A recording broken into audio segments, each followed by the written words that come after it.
Friends, welcome to Bhoomika's kitchen. ನಾನು ನಿಮ್ಮ ಭೂಮಿಕಾ ಸುದರ್ಶನ್. ಎಲ್ಲರೂ ಹೇಗಿದ್ದೀರಾ? ಎಲ್ಲರೂ ಚೆನ್ನಾಗಿದ್ದೀರಾ ಅಂತ ಭಾವಿಸ್ತಾ, ವಾರದ ಮೊದಲನೇ ದಿನ ಸೋಮವಾರ ಬೆಳಗ್ಗೆ ಆಗ್ತಿದ್ದ ಹಾಗೆ ಲಂಚ್ ಬಾಕ್ಸ್ಗೆ ಏನಪ್ಪ ಮಾಡೋದು, ಬ್ರೇಕ್ಫಾಸ್ಟ್ಗೆ ಏನಪ್ಪ ಮಾಡೋದು ಅಂತ ಎಲ್ಲರೂ ತಲೆ ಕೆಡಿಸ್ಕೊತಿರ್ತೀರಲ್ವಾ? ಬನ್ನಿ ಇವತ್ತು ಸಿಂಪಲ್ ಆಗಿ ಕ್ಯಾರೆಟ್ ರೈಸ್ ಮಾಡೋದು ಹೇಗೆ ಅಂತ ತೋರಿಸ್ತಿದ್ದೀನಿ. ಕಳೆದ ಬಾರಿನೂ ತೋರಿಸಿದ್ರು ಇದು ಒಂಚೂರು ಡಿಫ್ರೆಂಟ್ ಮೆಥಡು. ಮಾಡೋದು ಹೇಗೆ ಅಂತ ನೋಡೋಣ ಬನ್ನಿ. ಸ್ಟವ್ ಆನ್ ಮಾಡಿಕೊಂಡು ಬಾಣಲಿ ಒಳಗಡೆ 3 ಟೇಬಲ್ ಸ್ಪೂನ್ ಎಣ್ಣೆ ಹಾಕಿದ್ದೀನಿ. ಎಣ್ಣೆ ಚೆನ್ನಾಗಿ ಬಿಸಿ ಆಗ್ತಿದೆ ಹಾಗೆ ಸಾಸಿವೆ, ಜೀರಿಗೆ, ಕಡಲೆಬೇಳೆ, ಉದ್ದಿನಬೇಳೆ ಎಲ್ಲ ಸ್ವಲ್ಪ ಹಾಕ್ಕೊಂಡು ಮಿಕ್ಸ್ ಮಾಡ್ಕೊಳ್ತೀನಿ. ಸಾಸಿವೆ, ಜೀರಿಗೆ ಚೆನ್ನಾಗಿ ಸಿಡಿಯೋದಕ್ಕೆ ಶುರು ಆಗಲಿ. ಇವೆರಡು ಚೆನ್ನಾಗಿ ಸಿಡಿಯೋದಕ್ಕೆ ಶುರು ಆಗ್ತಿದ್ದ ಹಾಗೆ 1 ಟೇಬಲ್ ಸ್ಪೂನ್ ಗೋಡಂಬಿನ ಚೆನ್ನಾಗಿ ಈ ಥರ ಮಿಕ್ಸ್ ಮಾಡ್ಕೊಳ್ತೀನಿ. ಲೈಟಾಗಿ ಅದು ಕಲರ್ ಚೇಂಜ್ ಆಗಲಿ.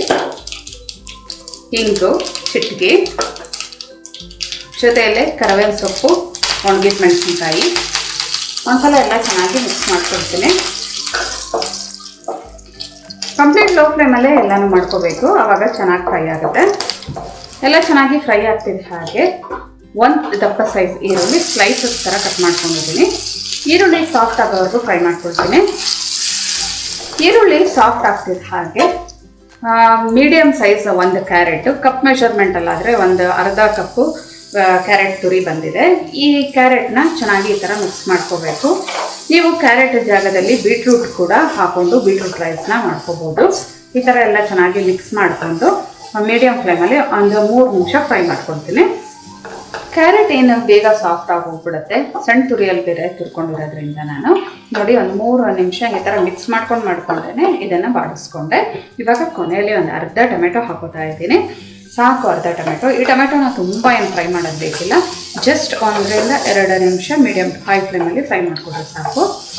ಟೊಮೆಟೊದು ಹಸಿಗಮ ಹೋದರೆ ಸಾಕು, ಒಂಚೂರು ಸಾಫ್ಟ್ ಆದರೆ ಸಾಕು, ತುಂಬ ಮಿಶಿ ಆಗೋದೇನು ಬೇಡ.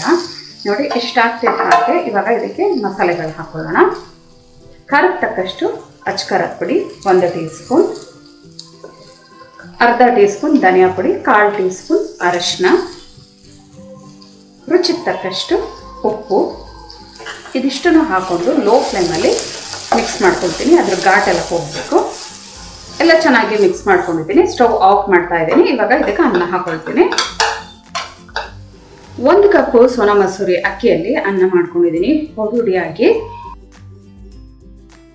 ನೀವು ಬೇಕಾದರೆ ಅನ್ನನ ಜೀರಾ ರೈಸ್ ಬೇಕಾದರೂ ಉಪಯೋಗಿಸ್ಕೋಬೋದು, ಬಾಸುಮತಿ ರೈಸ್ ಬೇಕಾದರೂ ಉಪಯೋಗಿಸ್ಕೋಬೋದು. ನಿಮ್ಗೆ ಇಷ್ಟವಾಗಿರೋ ಅಂಥ ಅನ್ನ ಮಾಡಿಕೊಂಡು ಅದಕ್ಕೆ ತಕ್ಕ ಹಾಗೆ ನೀರು ಹಾಕಿ ಹುಡಿಯಾಗಿ ಮಾಡಿಕೊಂಡು ಉಪಯೋಗಿಸ್ಕೋಬೋದು.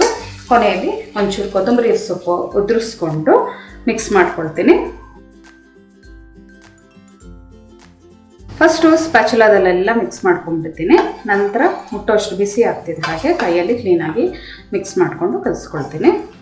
ಹುಟ್ಟೋಷ್ಟು ಬಿಸಿ ಇದೆ. ಒಂದು ಸ್ವಲ್ಪ ಉಪ್ಪು ಕಮ್ಮಿ ಅನ್ನಿಸ್ತು, ಉಪ್ಪು ಹಾಕ್ಕೊಂಡು ಚೆನ್ನಾಗಿ ಮಿಕ್ಸ್ ಮಾಡ್ಕೊಳ್ತಾ ಇದ್ದೀನಿ. ಸ್ಪ್ಯಾಚುಲಾದಲ್ಲೆಲ್ಲ ಒಂದ್ಸಲ ಮಿಕ್ಸ್ ಮಾಡ್ಕೊಂಡ್ರೆ ನಂತರ ಕೈ ಹಾಕಿ ಮಿಕ್ಸ್ ಮಾಡೋದ್ರಿಂದ ಗಂಟು ಅಥವಾ ಮಿಕ್ಸ್ ಆಗಿಲ್ಲದೆ ಹೋದರೆ ಪರ್ಫೆಕ್ಟಾಗಿ ಮಿಕ್ಸ್ ಆಗುತ್ತೆ. ಇದು ಬ್ಲೈಂಡು ಜೊತೆಗೆ ಹೊಸದಾಗಿ ಮಾಡ್ತಿರ್ತೀರಲ್ಲ ಅವ್ರಿಗೆ ಈ ಮೆಥಡು ಉಪಯೋಗ ಆಗುತ್ತೆ.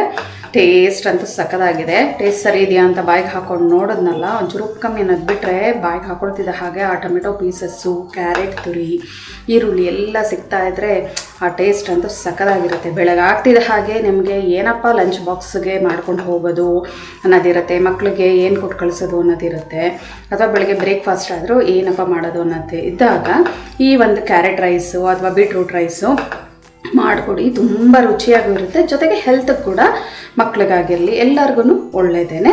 ನೋಡಿ ಎಲ್ಲ ಚೆನ್ನಾಗಿ ಇವನಾಗಿ ಮಿಕ್ಸ್ ಮಾಡ್ಕೊಂಡಿದ್ದೀನಿ. ಸರ್ವ್ ಮಾಡೋದಕ್ಕೆ ಬಿಸಿ ಬಿಸಿ ಕ್ಯಾರೆಟ್ ರೈಸ್ ರೆಡಿ ಇದೆ. ಈ ಕ್ಯಾರೆಟ್ ರೈಸ್ನ ನೀವು ಸರ್ವ್ ಬೇಕಾದರೆ ಆಲೂಗಡ್ಡೆ ಪಲ್ಯದ ಜೊತೆ ಸರ್ವ್ ಮಾಡ್ಕೊಳ್ಳಿ. ಇಲ್ಲಾಂದರೆ ದೊಡ್ಡವರು ತಿನ್ನೋದಕ್ಕೆ ಚಟ್ನಿ ಏನಾದರೂ ಕೇಳಿದ್ರೆ ಚಟ್ನಿ ಜೊತೆ ಸರ್ವ್ ಮಾಡಿಕೊಡಿ, ಇನ್ನೂ ರುಚಿಯಾಗಿರುತ್ತೆ. ಇವತ್ತಿನ ಈ ಸಿಂಪಲ್ ರೆಸಿಪಿ ನಿಮ್ಗೆ ಇಷ್ಟ ಆಗಿದ್ರೆ ಲೈಕ್ ಮಾಡಿ, ಶೇರ್ ಮಾಡಿ. ಯಾರೆಲ್ಲ ಇನ್ನು ಭೂಮಿಕಾಸ್ ಕಿಚನ್ಗೆ ಸಬ್ಸ್ಕ್ರೈಬ್ ಆಗಿಲ್ಲ ದಯವಿಟ್ಟು ಸಬ್ಸ್ಕ್ರೈಬ್ ಆಗಿ. Thanks for watching.